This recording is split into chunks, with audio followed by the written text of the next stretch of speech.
next president of the Philippines is from Mindanao, Zamboanga City, Manix Dalipe, number 1.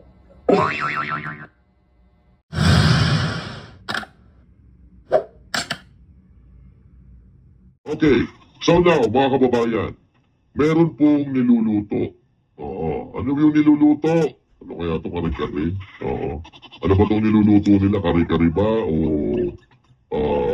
putsero? Ano ba ito?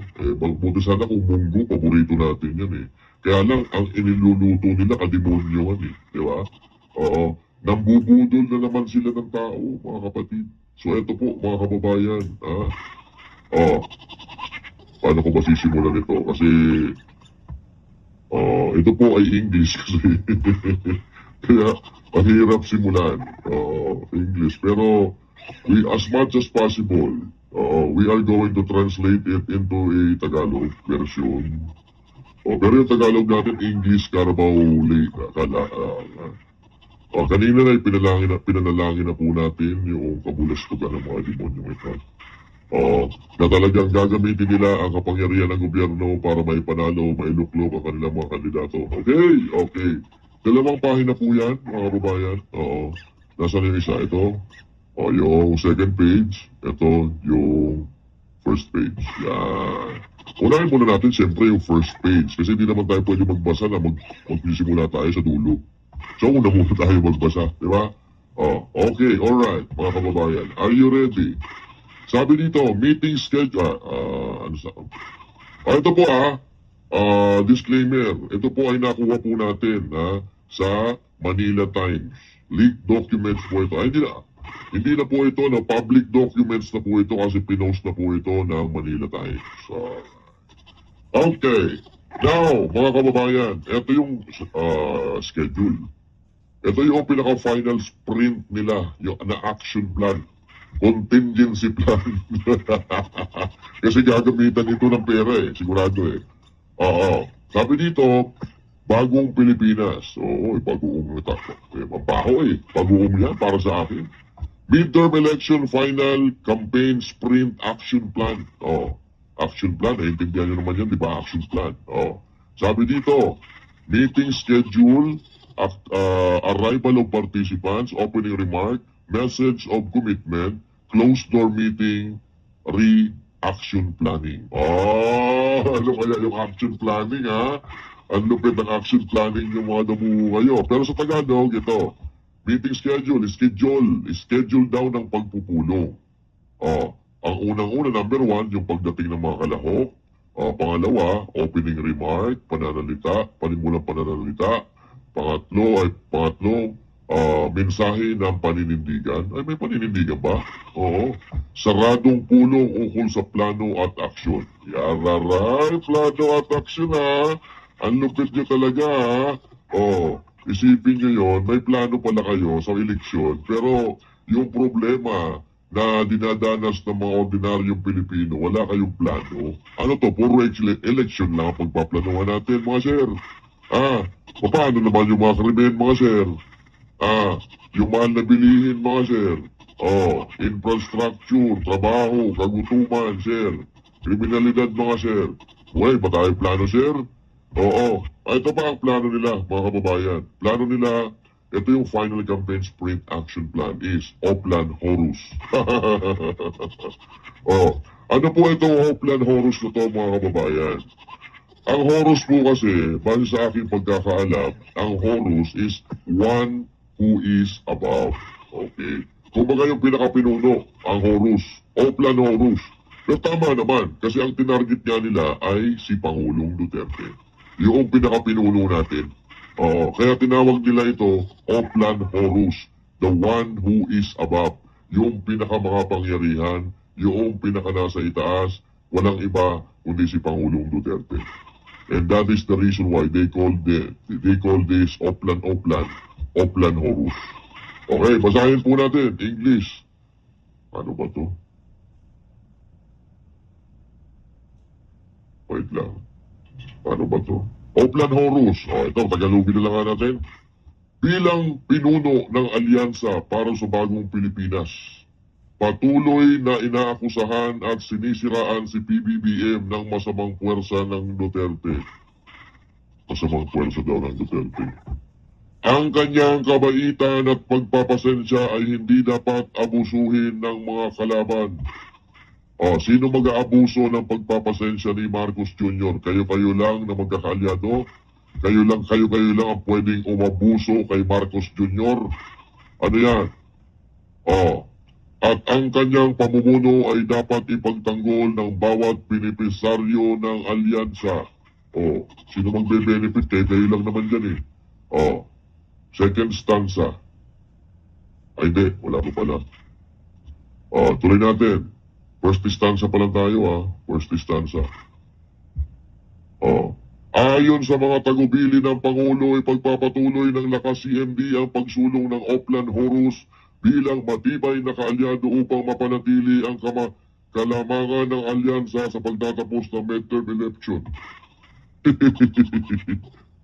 Asa pa kayo? Lalamang lang kayo kung mandadaya kayo. Real talk yan. Eto daw. Sabi dito sa English, what we've accomplished. Mga nagawa na daw nila. Sige.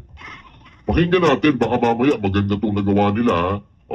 Baka mamaya napababa na nila yung presyo ng pagkain, nalutas na nila yung kriminalidad, nakapagpatayo sila ng mga infrastructure, nakapaglika sila ng mga tao. Balay naman natin. Okay, sige, ito daw. What they have accomplished. Basahin natin Isang taon matapos buuin ang Oplan Horus. Diba? May plano na talaga sila, no? Pero si Torre, no? Si Torre, gulong-gulo doon sa hearing. Ang sabi niya, walang plano. Walang plano, naghahanda daw sila. Naghahanda lang daw sila kasi baka dumating yung pagkakataon na ipadampot niya si Pangulong Duterte at ipagkanulo sa ICC. Naghahanda lang daw. Pero, sinasabi sa dokumentong ito na isang taon na pala sila naghahanda sa pinaghandaan ng Oplan Horus. Nakamit na ng alyansa ang maraming positibong tagumpay. Anong tagumpay?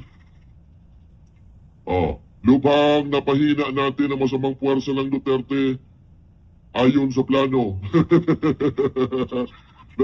Napahina daw nila ang Duterte faction. Yung mga Duterte supporter, napahina daw nila yung kampo ng mga Duterte doon sa mga ginawa nila. Wow! Sa positibong kalagayan ng midterm elections, kumpiyansa tayong hindi na makakabawi si Dutz upang hamunin ang pamumuno ni PBBM bago ang 2028. Narito na ang mga natapos na. Ito na daw yung mga natapos na paano dumipensa? Okay, alright, ito na. Sabi na, how to defend sa English, paano dumipensa? Tagalogin na lang natin para hindi na masyado mahaba. Matatag na core campaign team kasama si Speaker Martin, Pangulong Tamayo, Kong Toti, Kong AG at iba pa. Walang hiya yan yun. Matatag na core campaign team, walang hiya ka, walang hiya kayo. Yung trust rating, approval rating ni Speaker Martin Romualdez, yung 14 lang. Paano naging matatag yung lintik na yan? Diba? Makipag-alyansa. Makipag-alyansa sa maraming partido. Siguruhin ang sentral na papel ng PFP habang naka-align sa lakas NUP, Nationalist, NPC at iba pa. Walang hiya kayo. Naglulundagan na nga yung mga naglulundagan na nga yung mga alyansa ninyo, Diba? Feeling malakas pa rin kayo?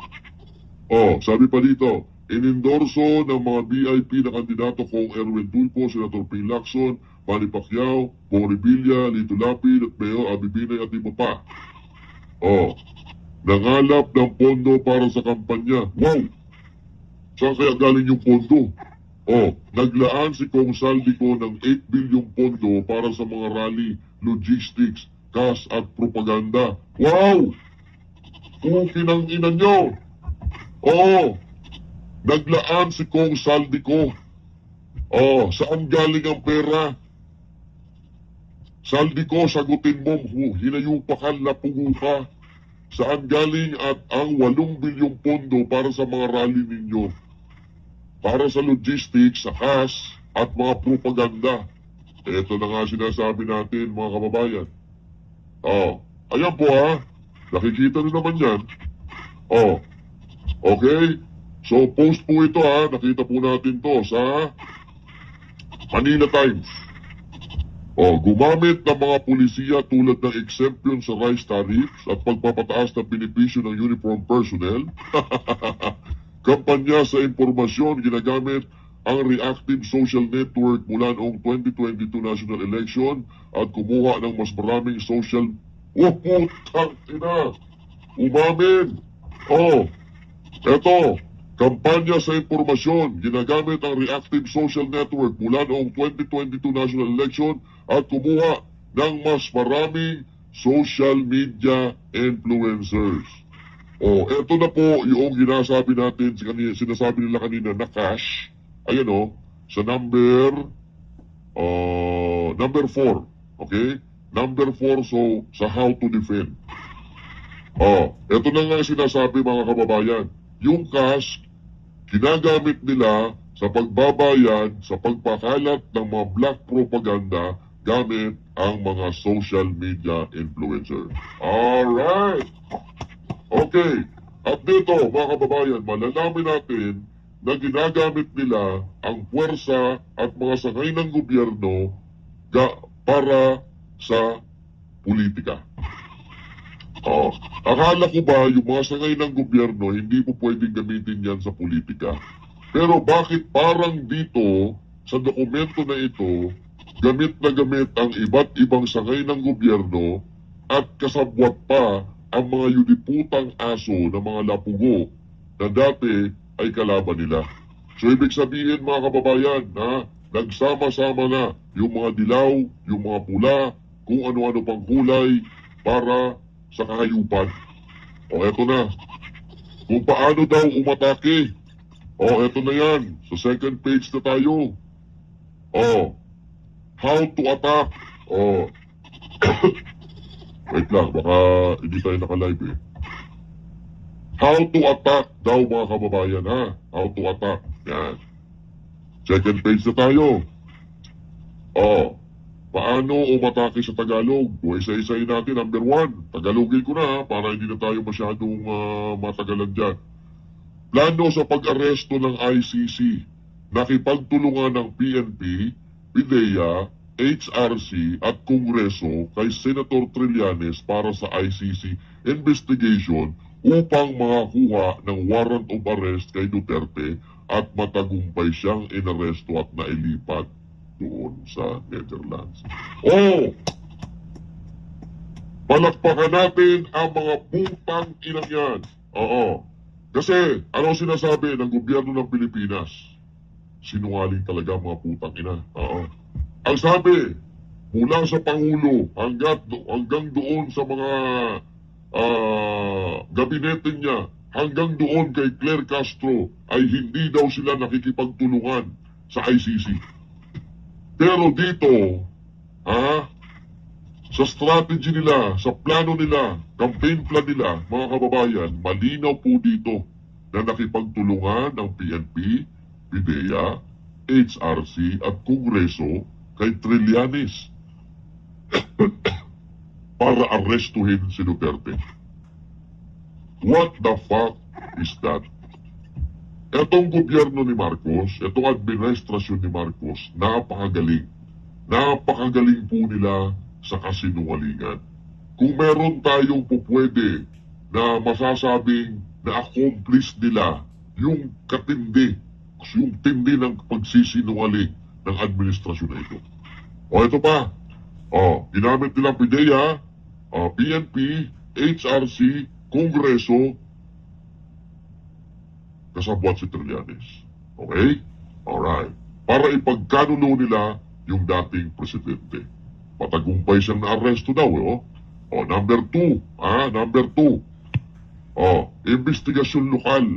Ipinagpatuloy ng House, DOJ, NBI, COA, AMLAC ang investigasyon sa drug war at confidential fund cases.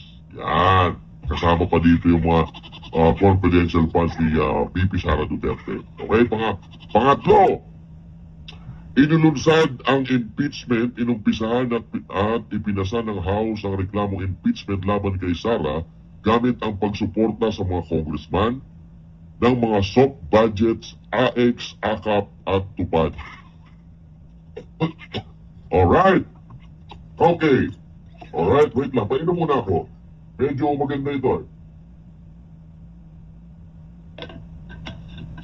So, totoo po yung sinasabi ni Mayor Magalong. Ang sabi ni Mayor Magalong, pag ikaw ay sumama doon sa mga sortie, bibigyan ka ng AX, bibigyan ka ng AAKAP, bibigyan ka ng TUPAD. Ito, maliwanag po dito, mga kababayan. No? Napakaliwanag po dito, mga kababayan, sa number 3, daan sa how to attack. Na iniain ang impeachment laban kay VP Sara Duterte gamit ang budget, soft budget, katulad ng AX, AKAP at TUPAD, at ito yung ibinibigay doon sa mga kongresista. Kaya naman pala, may mga kongresista na nagsasabi na tutuluyan nila si VP Sara Duterte dahil kapag naging presidente si VP Sara Duterte, makukulong sila. So ibig sabihin, may ginawa silang kabulastugan, may ginawa silang, aminado sila, na may nilabag sila na batas ng Pilipinas. Alright, okay, number 4. Pinahina ang alyansa ni Dutz natapos na ang plano laban kay Kibuloy at kay OJC. Utang ina talaga. Dahilan upang mapiga ang campaign funds ni Dutz.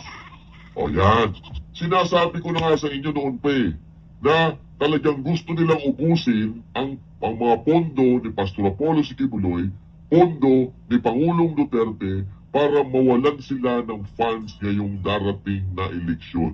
Yan po ang mga strategy nila. Pangdemonyo, di ba? Oo. Pinahina ang alyansa ni Duterte matapos ang plano laban kay Kibuloy at kay OJC. Dahilan upang mapiga ang campaign funds ni Dutz. Sa tingin nyo, napiga nyo yung campaign funds, kahit kinulong nyo si Pastor, kahit kinulong nyo si Pangulong Duterte, nakikita nyo naman, mga buwakan ng ina nyo, mga lapugo kayo, hindi nyo pa aminin na wala na magpapaalam na kayo sa history ng politika sa Pilipinas. Dahil nakikita nyo, kahit piniga nyo ng piniga ang mga Duterte at ang KOJC, patuloy pa rin sa pamamayagpag dahil kahit i-premise nyo yung mga fund, mga pondo ng KOJC at gusto nyo i-praise ang pondo ni Pangulong Duterte, simultaneous rally is happening all over the Philippines, all over the world, every weekend bago mag-eleksyon. Saan ang sinabi niyong napahina ninyo? Sa bagay, tama yan. Kayo-kayo na lang magpalakasan ng loob ninyo. Kayo-kayo, maghugutan kayo ng mga lakas ng loob ninyo. Kasi total, makakapal na naman ang mga mukha ninyo. Kayo-kayo na lang maglukuhan ng mga sarili ninyo. Pinahina. Number 5. Pinahina ang alyansa ni Dutz. Matapos, number 6, number 1, 2, 3. Number 5 na tayo. Kontra disinformasyon, lumaban sa mga pagpropaganda ni Duterte at KOJC tungkol sa drug war, smuggling at private military. Drug war, ginamit nila kay PRRD. Smuggling, ginamit nila kay Pastor Apollo Kibuloy. Diba? Human smuggling daw. At private military, ginamit nila kay Pastor Apollo si Kibuloy. Na ni isa dyan ng mga pukin ng inantong mga lapungo na ito, wala po silang napatunayan. Ito, ang mga susunod na estratehiya na gagawin nila, mga kababayan. So malinaw po tayo dyan malinaw po tayo. So number 1 kanina, ginamit po nila ang ISIS, ginamit po nila ang PNP, PIDEA, HRC, Kongreso, para makipagsabuatan kay Trillanes. Ginamit nila ang TUPAD, ginamit nila ang AX, AKAP, para ibigay sa mga kongresista para pumirma para ma-impeach si VP Sara Duterte. At kasabwat din dyan ng DOJ, NBI, COA, AMLAC, ha? Para imbestigahan ang confidential fund cases. Okay? And now, yung ginamit nila, yung mga drug war ni Pangulong Duterte ginamit sa kanya para may paulong siya, si Pastor, human smuggling, at private military yung ginamit, nila, para papagsakin si Pastor Apollo Sikibuloy, pero ngayon naging rape na daw. dahil hindi nila napatunayan yung human smuggling ni Pastor Apollo Kibuloy, tsaka yung private military ni Pastor Apollo Kibuloy, gumawa uli sila ng eksena. Rape naman daw ngayon. Pero yung una talaga is human smuggling, human trafficking, at private military. Pero nung wala silang makuha ng ebidensya, ginawa nila rape naman. Kasi pag rape nga naman, di ba? Pag rape nga naman, masisira talaga pagkatao mo eh. Lalo-lalo na ikaw isa kang pastor, di ba? Isa kang pastor, tapos pagbibintangan ka, ikaw rapist. Anak ng toko, double dagok yun mga kababayan. Kasi unang-una doon, parang gusto nilang palabasin, nagtatago ka lang sa pagiging pastor, pero ikaw pala ay rapist. Kaya yun po ang ginamit nila, para double whammy si Pastor Apollo Sikibuloy. Pero ang katotohanan dyan, pukin ang ina. Yung ginagamit nilang testigo, pukpuk pala. Pukpuk pala yun. Oo. Na maliwanag naman, alam naman natin kung anong kapalit yan sa pagsasalita. Di ba ang dami nagre-reklamo daw ko dati? Tapos ngayon isa na lang natira.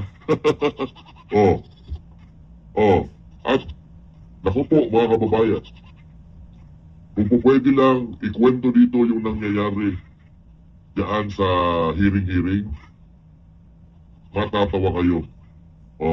Pero hindi po pwede ikwento eh. Kukwento natin yan pag nakalabas na si Pastor Apollo Kibuloy. Pero punta tayo dito sa mga susunod daw na strategy nila. Mga susunod na estratehiya, mga kababayan. Pabilisin ang impeachment sa Senado, gamitin ang floor upang makuha ang boto sa Senado na tulong ni SP Cheese. Okay? Pabibilisin nila ang impeachment kay VP Sara Duterte. Okay? Pagkatapos ng eleksyon na ito, ng midterm election, automatic yan. Impeachment na ni VP Sara Duterte. Kaya nga, nararapat lamang na iboto natin straight PDP laban. Okay? Para hindi ma-impeach si VP Sara Duterte. Alright? Hindi ma-impeach si VP Sara Duterte para magkaroon tayo ng matinong presidente sa 2028. Okay? Alright. Pababain ang tumaas na ratings ng mga kandidato ni Dutz dulot ang kanyang pagkakaaresto. Pababain daw ang tumataas na ratings.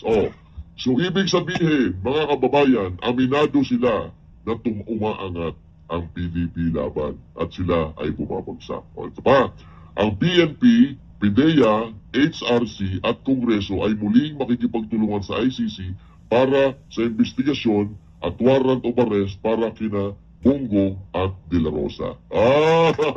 Oy, Senator Bongo, Senator De La Rosa, Bato De La Rosa, kayo na daw po ay susunod. So ito pa, itutuloy ang investigasyong lokal, ang House, DOJ, NBI, COA at AMLAC at patuloy ng imbestiga sa drug war at confidential fund cases. Okay, ito.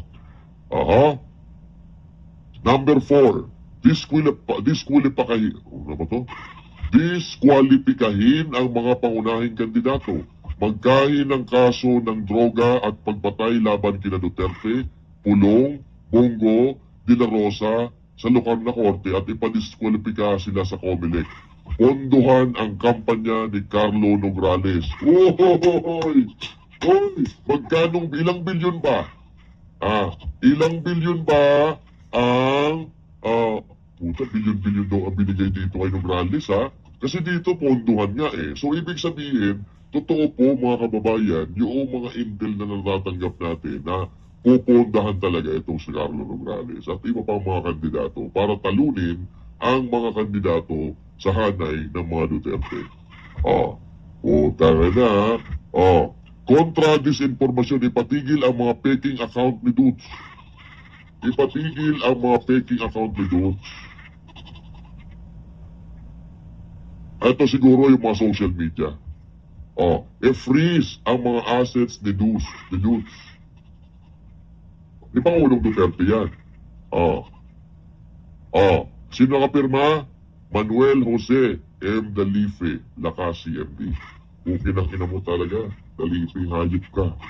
Oo. Dahil sa pera. Oo. So yan po mga kababayan, ang plano po nila.